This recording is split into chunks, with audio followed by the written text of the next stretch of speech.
En esta ocasión vamos a hablar acerca de la viuda de Naín, pues es una porción escrita en el libro de Lucas en el capítulo 7, desde los versículos 11 al 16, y el propósito de esta porción es demostrar que la presencia de Cristo es siempre una esperanza cierta en nuestras vidas.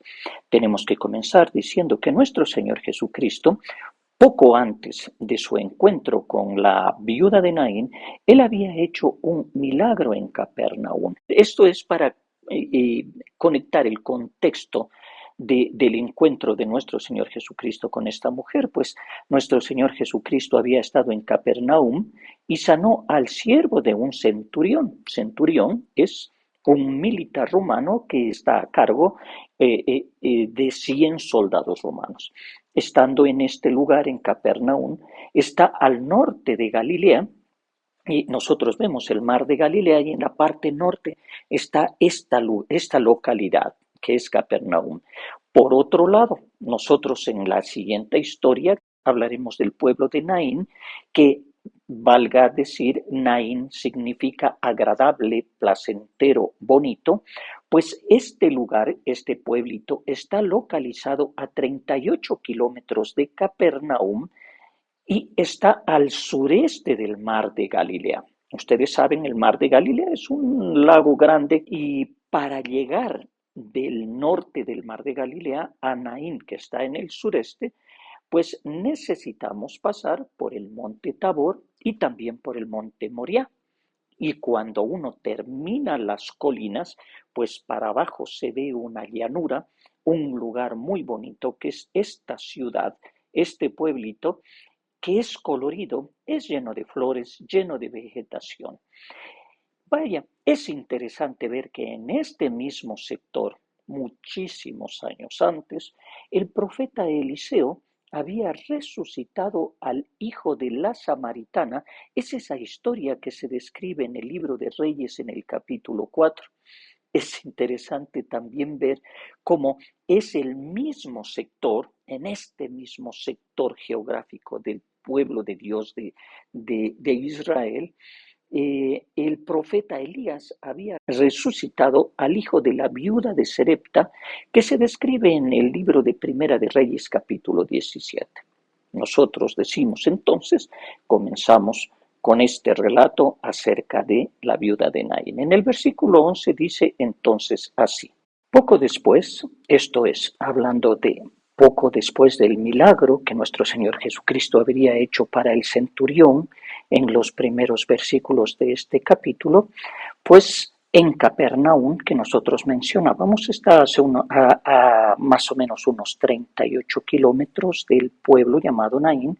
Dice el versículo: Jesús, en compañía de sus discípulos y de una gran multitud, se dirigía al pueblo llamado Naín. Aquí nosotros podemos ver a nuestro Señor Jesucristo caminando con un grupo de gente dividido en dos fracciones. El grupo de los discípulos, obviamente los más cercanos a nuestro Señor Jesucristo, aquellos que lo conocen, que confiaban en Él, que han visto sus milagros, que han escuchado sus enseñanzas, y una multitud, dice, casi podemos ver en la carretera caminando gente tratando de acercarse a nuestro Señor Jesucristo, tratando de escuchar qué es lo que Él dice, incluso expectantes de si sucederá algún milagro. Estos pues van caminando con nuestro Señor Jesucristo hacia ese pueblo Naín, esa carretera que habrá sido de grava y arena y piedra, y seguramente alguno de los discípulos habrá pensado: ¿para qué estaremos yendo a Naín? ¿Cuál será el propósito que el Señor tiene? Parece un poco extraño tener que viajar 38 kilómetros desde la parte norte hasta la parte sur del lago de Galilea. Pues había alguien ahí a quien Jesús tenía que ver. Aquí en el versículo 12 dice: cuando ya se acercaban a las puertas del pueblo, es decir, a Naín, asumimos que Jesús atravesó ya los montes y se acercaba a la planada y la bajada de donde se ve Naín. Dice: cuando Jesús se acercaba a las puertas del pueblo, vio que sacaban de allí a un muerto, el hijo único de una madre viuda. Vaya, parece sencillo el texto, pero en verdad puede describir lo peor que le hubiera podido pasar a una mujer en aquellos tiempos, pues dice, en aquellos tiempos de nuestro Señor Jesucristo y sobre todo en el Antiguo Testamento, dice que gran bendición son los hijos. ¿Por qué era esto? Porque en aquellos tiempos no existía el seguro social. No habían jubilaciones, no habían garantías en la vida. En aquellos tiempos, cuando moría el esposo y cuando morían los hijos de una mujer, esta mujer quedaba condenada a la indigencia, a las necesidades, probablemente al hambre y, claro, con el paso del tiempo, a la muerte. Esta mujer está desesperada y en la peor de las situaciones, el versículo 12 concluye diciendo, la acompañaba un grupo grande de la población del pueblo. En el versículo 13 dice, nuestro Señor Jesucristo, a su mismo está acercándose al pueblo, ve esta salida, esta puerta de la ciudad y escucha los lamentos, dice, y al verla, a esta mujer, el Señor se compadeció de ella y le dijo, no llores. Ahora, ¿cómo no llorar? ¿Cómo se podría no llorar si el esposo está enterrado, el hijo va rumbo a la tumba y esta mujer cuando regrese de esa tumba no tiene futuro, no tiene esperanza, no tendrá ánimo de vida porque sus expectativas para su futuro se han cerrado? No llores, le dice nuestro Señor Jesucristo, pero de pronto, cuando la gente que escuchó esto se queda con el mismo pensamiento que tengo yo, ¿cómo no llorar? ¿Cómo no sufrir? La viuda misma habrá puesto su mirada de ¿qué en verdad significa esto? Dice el versículo 14. Entonces nuestro Señor Jesucristo se acercó y tocó el féretro. Aquí surge una pregunta que es muy valedera, creo yo. ¿Para qué toca el féretro? ¿Para qué toca nuestro Señor Jesucristo ese féretro? Pues obviamente para demostrar que Él es el Señor de la ley, porque podía no tocar el féretro y hacer el milagro.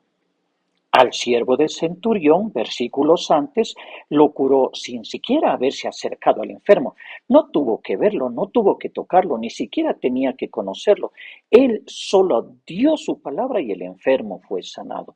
Entonces aquí, ¿para qué tocar el féretro? Nosotros sabemos que en el libro de Números, la ley de Dios, dice así, en el libro de Números, capítulo 19, versículo 11, dice, el que tocare cadáver de cualquier persona será inmundo 7 días. Nuestro Señor Jesucristo obviamente conocía esto, sabía que al tocar el féretro, Él sería inmundo, sería descalificado por 7 días. La ley dice eso en el libro de Números.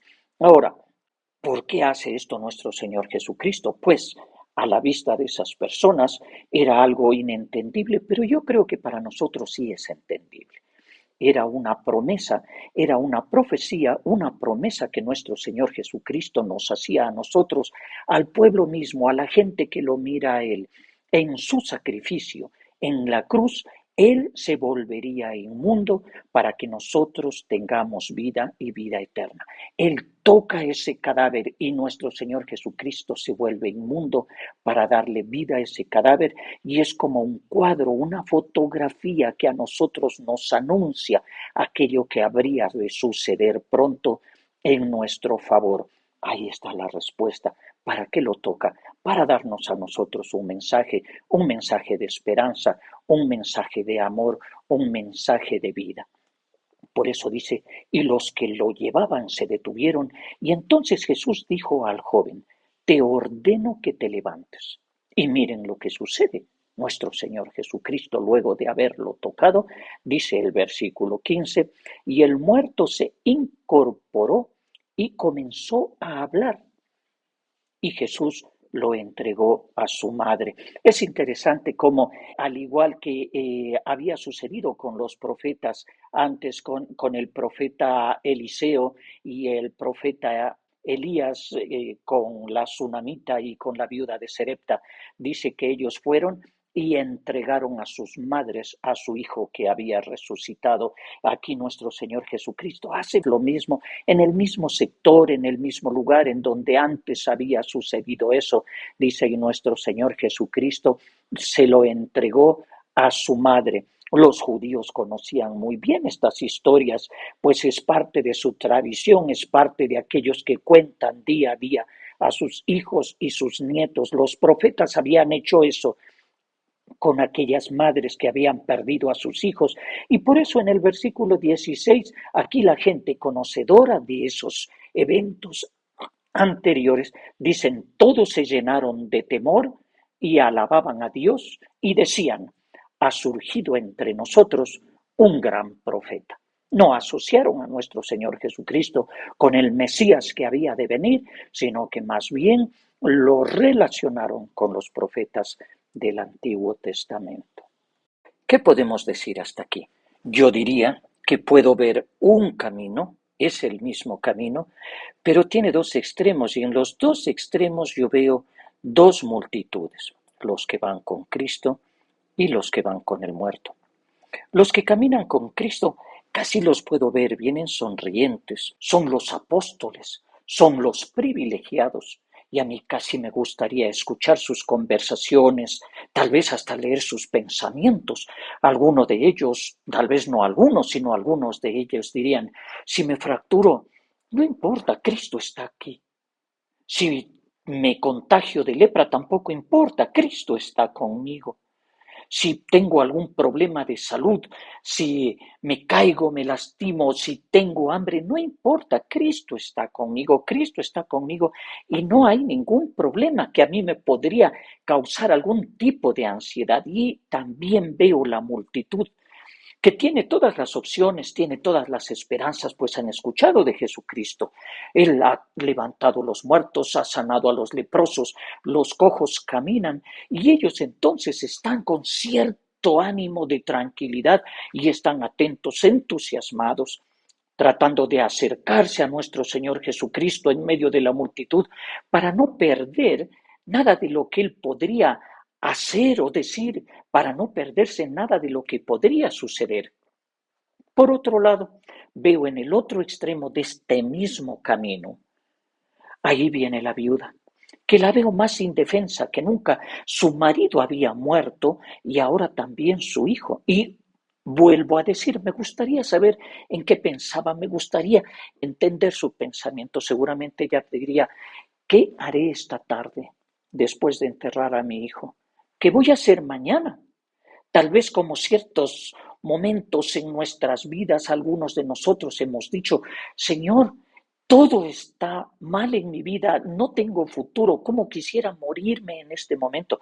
¿Cuántas personas seguramente habrán dicho en alguna etapa, en algún momento de su vida, cómo quisiera estar muerto en este momento y no enfrentar lo que viene después de este momento en mi vida? Y la multitud que los rodea, lo único que puede ofrecer es sus lágrimas, su compasión, su lástima. Hay lecciones importantes en cada escrito de la Biblia. Yo creo que en esta porción de la viuda de Naín, yo creo que podemos sacar tres principios muy valiosos para nosotros. Y el primero que quiero destacar es que sin Cristo, viendo estas dos multitudes, un principio básico es que sin Cristo nuestras dificultades pueden ser desesperantes. Nuestras dificultades pueden ser desesperantes y a veces nosotros nos equivocamos un poco al ver cuáles son nuestras dificultades, nuestras verdaderas dificultades. Este cuadro de la viuda de Naín no es solamente una enseñanza, sino una imagen de lo que es una vida sin Cristo. Nos da un reflejo de la desesperanza de no tener al Salvador en nuestras vidas.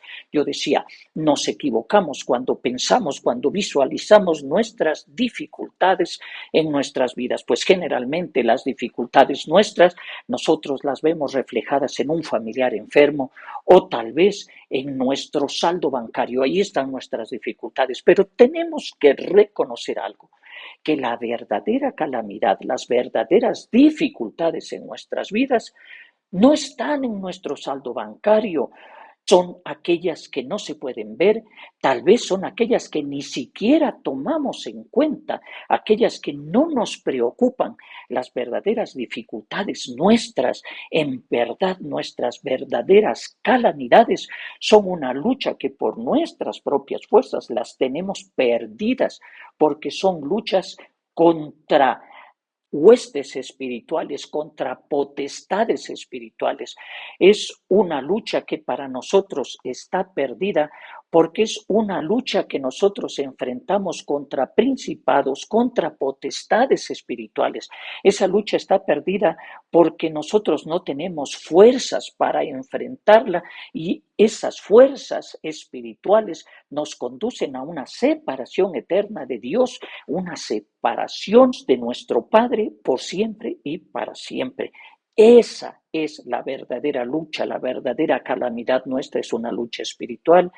Estamos indefensos como la viuda, estamos tan indefensos como el muerto. Por eso yo creo que aquí sí vale preguntarnos nosotros, más que nada nosotros los creyentes, ¿cómo sería mi vida si no me hubiera encontrado Cristo?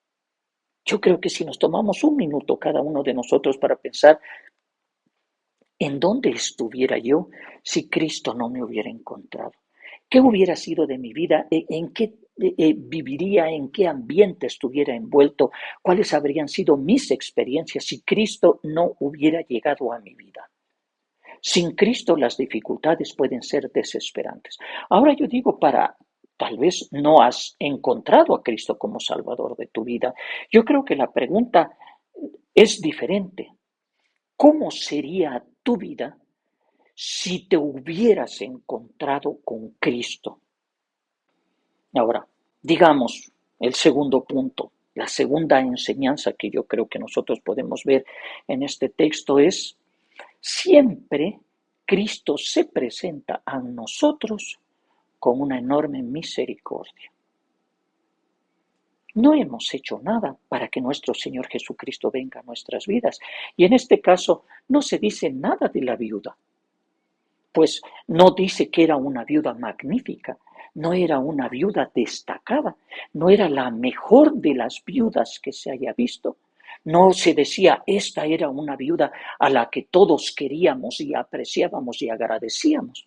Más bien yo me atrevo a decir que habrá sido una viuda común y tal vez, si quiero atreverme un poco más, habrá sido una viuda pecadora, peor que nosotros. Yo no sé eso, pero lo que sí he visto es que nuestro Señor Jesucristo siempre se acercó a los peores. Se acercó a los leprosos, a los ciegos. Nuestro Señor Jesucristo permitió cercanía con una pecadora que fue descubierta en el mismo acto de su pecado. Así que aquí la viuda, yo no sé qué tipo de persona era, pero lo que sí puedo ver es que no importa quién haya sido, no tenía ninguna esperanza, ninguna posibilidad si Cristo no pasaba por su camino. Si Cristo no salía de Capernaum rumbo a Naín, ella estaba desahuciada, la veo en un par de meses, delgada, harapienta y probablemente buscando un pedazo de pan en el suelo. Y ahí está nuestro Señor Jesucristo. Se presenta, se compadeció de ella, dice el versículo. Ahora, claro, yo aquí me asombro y me doy cuenta que le ofreció la misma compasión que a nosotros, porque cuando nuestro Señor Jesucristo se acercó a la viuda, se acercó con un enorme milagro semejante al que hizo por nosotros cuando se acercó a nosotros. A nosotros se nos acercó y nos ofreció la salvación mediante su sacrificio. Es como si nos abraza, como si nos cubre con su cuerpo, es como si nos abraza, nos rodea con sus brazos y gira y ofrece su cuerpo al castigo. Es como si nos abraza y gira y ofrece su espalda a los latigazos, a los golpes. Es como si al abrazarnos ofrece a sí mismo para la corona de espinas.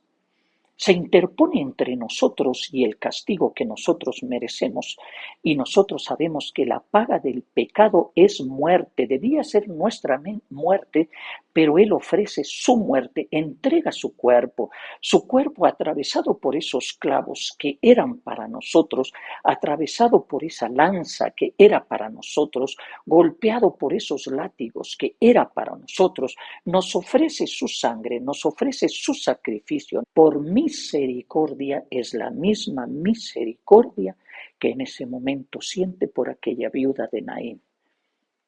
¿Y qué queda? La viuda de Naín se queda viendo a Jesucristo, él ordena al joven que se levanta y entonces este joven se levanta y Jesucristo lo entrega a su madre. ¿Qué tenía que hacer la viuda? Recibir a su hijo. ¿Qué tenemos que hacer nosotros? Recibir ese sacrificio. Aquí vale la pena una pregunta. ¿Te gustaría recibir de la misericordia de Cristo en este día? ¿Estarías dispuesto a recibir de la misericordia de Cristo en este día? Él está ofreciéndonos a nosotros su amor, su misericordia, su compasión en este momento de nuestras vidas. Y yo creo que aquí el tercer principio que nosotros encontramos, pues decíamos, el primer principio es sin Cristo las dificultades, nuestras dificultades pueden parecer desesperantes. Segunda cosa, siempre que Cristo se presenta a nosotros, lo hace con una enorme misericordia. Y el tercer principio que yo veo en el relato de la viuda de Naín es que cuando Cristo llega a nosotros, esta llegada siempre es la promesa de un gran milagro. ¿Por qué digo esto? Pues Cristo no solo devuelve la vida a este joven, sino que entrega una vida mucho mejor. ¿Por qué digo esto? No sabemos de qué murió. ¿Habrá sido tal vez por un accidente? Asumimos que ha sido un accidente, pues entonces digamos que tiene fracturado un brazo, tal vez le causó la muerte, no es un brazo fracturado, tal vez es su cabeza fracturada, no sé, o tal vez sus riñones ya no funcionaron, tal vez su hígado dejó de funcionar, tal vez su corazón ya no valía para nada, tal vez su corazón estaba tan enfermo que dejó de funcionar, porque siendo joven él había muerto. Yo no sé. ¿Para qué inventamos más? Solo puedo decir que era un joven que en algún momento de su vida algo en su ser estuvo mal y entonces él falleció. Pero de pronto llega nuestro Señor Jesucristo y le dice, levántate. Y este joven se levanta. Hay una cosa que yo sí les puedo asegurar, que cuando Cristo le dijo, levántate, y el joven se levantó, ya no le dolía nada. Y todo le funcionaba bien. ¿Por qué digo esto? Porque el leproso, su piel era luego como la de un niño, el paralítico luego saltaba y adoraba al Señor, el ciego veía y seguramente su vista era mejor que la de cualquiera de nosotros. Nuestro Señor Jesucristo cuando toca, cuando llega, cuando hace el milagro, restaura de tal manera que es maravilloso, pues por eso se llama milagro. Nuestro Señor Jesucristo le cambia la vida. Así que este joven, al momento en que nuestro Señor Jesucristo le dijo, levántate, cualquiera que haya sido la razón de su muerte, habrá desaparecido. Por eso digo, cuando Cristo llega a nuestra vida y nos toca, esta llegada siempre es la promesa de un gran milagro, de un maravilloso milagro. Esta vida nuestra en verdad es una ruta entre Capernaum y Naín. Esta vida nuestra en verdad es una calle empedrada, para algunos con más baches que para otros, pero que inevitablemente conduce al cementerio, así como el hijo de la viuda de Naín iba al cementerio, pero en un momento se encontró con Cristo. Asimismo, en nuestras vidas, en nuestra vida, que es esta ruta que inevitablemente nos conduce a ese final que no podemos esquivar. En esta ruta siempre, siempre en la vida de cada uno de nosotros va a estar Cristo. Nos vamos a atravesar con Cristo y Él va a querer tocar nuestro féretro. Él va a querer darnos vida. Cristo siempre está en este camino que nosotros transitamos. Ahora, tenemos que decir, necesitamos pedir a nuestro Señor Jesucristo que toque nuestras vidas, que restaure nuestras vidas. Tenemos que pedir a Jesucristo en este camino en el que nosotros transitamos, que nuestro Señor Jesucristo nos permita levantarnos renovados, restaurados, que no solo renueva y restaura nuestros cuerpos, sino también nuestros espíritus y nos transporta a una herencia eterna delante de Dios, que es una vida eterna en su presencia por siempre y para siempre. Si nosotros hacemos esto, yo les aseguro que no nos vamos a arrepentir, ni ahora ni nunca.